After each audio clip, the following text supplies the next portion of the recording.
ടുനെറ്റ് news കാലാവസ്ഥാ വാർത്തയിലേക്ക് സ്വാഗതം. സംസ്ഥാനത്ത് മഴ നീങ്ങിയതോടെ താപനില ഉയർന്നു തുടങ്ങി.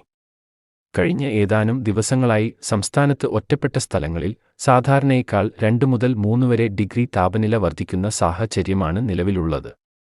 കേന്ദ്ര കാലാവസ്ഥാ നിരീക്ഷണ വിഭാഗം ഇക്കാര്യം മുന്നറിയിപ്പ് നൽകിവരുന്നുണ്ട്. ഇന്നും നാളെയും ഈ സാധ്യത നിലവിലുണ്ടെന്ന് കാലാവസ്ഥാ നിരീക്ഷണ വിഭാഗം അറിയിച്ചു. ഇത്തവണ ഫെബ്രുവരിയിൽ തന്നെ താപനില സാധാരണയിൽ കൂടുതൽ അനുഭവപ്പെടുന്ന അവസ്ഥയാണ് സംസ്ഥാനത്തുള്ളത്. വടക്കൻ ജില്ലകളിലാണ് നിലവിൽ കൂടുതൽ ചൂട് അനുഭവപ്പെടുന്നത്. തെക്കൻ ജില്ലകളിൽ നേരിയ മഴസാധ്യത നിലനിൽക്കുന്നതിനാൽ ചൂട് പൊതുവെ കുറവാണ്. തെക്കൻ ജില്ലകളിൽ ഇന്നും നേരിയ മഴയ്ക്ക് സാധ്യതയുള്ളതായി കാലാവസ്ഥാ വിഭാഗം അറിയിച്ചിട്ടുണ്ട്. തിരുവനന്തപുരം, കൊല്ലം, ആലപ്പുഴ, എറണാകുളം ജില്ലകളിലെ ഒറ്റപ്പെട്ട സ്ഥലങ്ങളിലാണ് ഇന്ന് മഴസാധ്യത. നിലവിൽ നാളെയും കൂടിയേ സംസ്ഥാനത്ത് ഗ്രീൻ അലർട്ട് നൽകിയിട്ടുള്ളൂ. കാലാവസ്ഥാ വാർത്തകൾ കൃത്യമായി ലഭിക്കാൻ ചാനൽ സബ്സ്ക്രൈബ് ചെയ്യുക. നന്ദി.